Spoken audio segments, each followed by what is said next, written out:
আসসালামু আলাইকুম, এলহামস কুকিং ডায়েরিতে সবাইকে ওয়েলকাম জানাচ্ছি। কেক তো কম বেশি আমরা সবাই বাসায় বানিয়ে থাকি। ইলেকট্রিক বিটার এবং ওভেন ছাড়া আমি বাসায় কিভাবে চকলেট পাউন্ড কেক বানিয়ে থাকি সেই রেসিপি আজকে আপনাদের সাথে শেয়ার করব। তাই পারফেক্ট কেক বানানোর রেসিপি জানার জন্য কোনো অংশ বাদ না দিয়ে আশা করছি রেসিপি শুরু থেকে শেষ পর্যন্ত আপনারা আমার সাথেই থাকবেন। কেক বানানোর শুরুতেই প্রথমে আমি শুকনো উপকরণগুলোকে চেলে নিচ্ছি। এর জন্য একটি বাটিতে আমি জ্বালনি রেখে তার মধ্যে দিয়ে দিচ্ছি 1 কাপ পরিমাণের ময়দা, দিয়ে দিচ্ছি 2 চা চামচ গুঁড়ো দুধ, 1 চা চামচ বেকিং পাউডার। এখন এর মধ্যে আমি কফি ব্যবহার করব। আমি 5 টাকা দামের নেসক্যাফে কিনে নিয়েছি। এর মধ্যে থেকে আমি হাফ চা চামচ দিয়ে দিলাম এর মধ্যে, আর দিয়ে দিচ্ছি 3 টেবিল চামচ কোকো পাউডার। এখন সব উপকরণকে একটু ভালো করে চেলে নিতে হবে।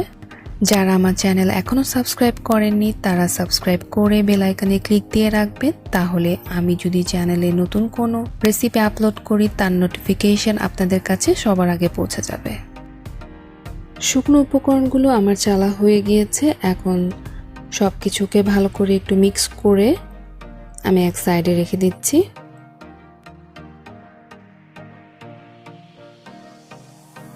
এখন আমি অন্য আরেকটি বাটিতে রুম টেম্পারেচারে রাখা 3টা ডিমের সাদা অংশ নিয়ে নিচ্ছি। এর মধ্যে আমি দিয়ে দিচ্ছি 1 কাপ থেকে 5 টেবিল চামচ কম চিনি। এখন ঠিক এমন একটি হ্যান্ড হুইস্কের সাহায্যে ডিমের সাদা অংশের সাথে চিনি ভালো করে মিক্স করে নিতে হবে, আর খেয়াল রাখতে হবে যাতে চিনি ভালোভাবে গলে যায়। এখন এর মধ্যে ডিমের কুসুম দিয়ে আবার ভালো করে বিট করে নিচ্ছি। এখন এর মধ্যে দিয়ে দিচ্ছি হাফ কাপ পরিমাণের রান্নার তেল। আপনারা এখানে বাটারও ব্যবহার করতে পারেন। যদি বাটার ব্যবহার করেন তাহলে 1/4 কাপ বাটার ব্যবহার করবেন। এখন সব কিছু ভালো করে বিট করে নিচ্ছি। বিট করা হয়ে গিয়েছে। এখন আমি শুকনো উপকরণগুলো দিয়ে দিচ্ছি। এখন একটি স্প্যাচুলার সাহায্যে সব কিছু ভালো করে মিক্স করে নিচ্ছি। আমার কেকের ব্যাটার রেডি হয়ে গিয়েছে। এখন আমি একটি মোল্ড নিয়ে নিচ্ছি। এর মধ্যে আমি বেকিং পেপার বিছিয়ে নিয়েছি আগেই একটু তেল দিয়ে। এখন ব্যাটারটা আমি এর মধ্যে দিয়ে দিচ্ছি।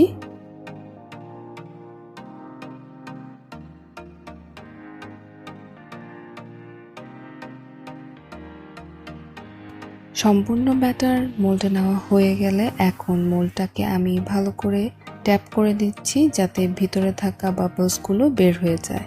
কেক বেক করার জন্য আমি একটি সিলভারের পাতিল নিয়েছি।